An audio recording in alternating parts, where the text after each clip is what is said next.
Christina Kumar came from Rajapuram. Currently, I am studying BE Mechatronics at Engineering College.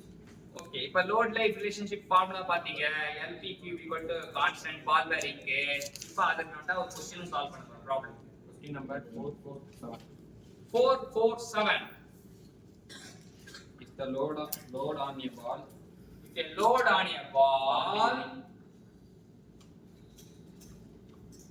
if the load on a ball bearing is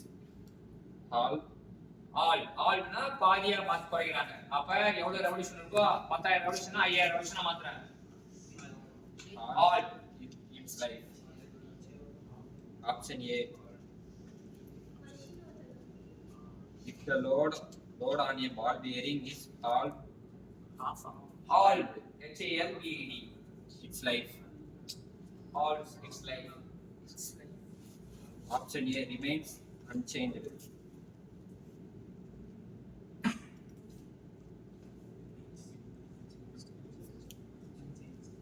Option B increase 2 times.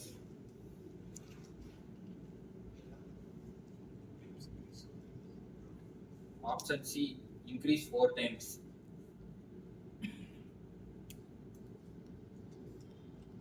Option D increase 8 times. என்ன answer? இப்ப கவனிங்க எல்லாரும் பாருங்க இங்க நேரா பாருங்க. லோட வந்து பாதியா குறைக்கிறாங்க. Life increase ஆமா டிக்ரீஸ் ஆமா?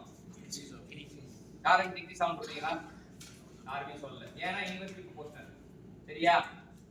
ஏன்னா இன்வெர்ஸ்லி ப்ரொபோர்ஷனல் லோட குறைச்சா லைஃப் இன்க்ரீஸ் ஆகும்.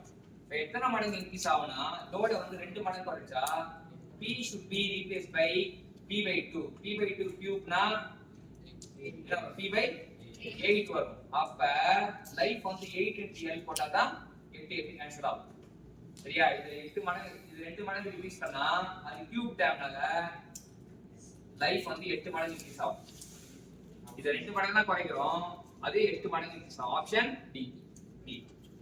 சரியா? சோ அதே ஃபார்முலா தான் SPQ இது ஃபார்முலாவை போட்டீங்கன்னா எப்படி வரும்?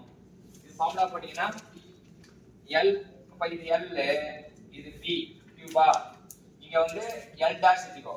இது P/2 ஹோல் கியூப் அப்படி போட்டீங்கன்னா இந்த P கியூபும் இந்த P கியூபும் கேன்சல் ஆயிடும். இங்க ஒரு 2 கியூப் அப்ப L dash equal to 8 times of L. L dash equal to 8 times of L. இது 2 மடங்கு குறைச்சனா இது 8 மடங்கு ஏறினாதான் சமமா இருக்கும். சரியா? சூப்பரான क्वेश्चन. Thank you champion.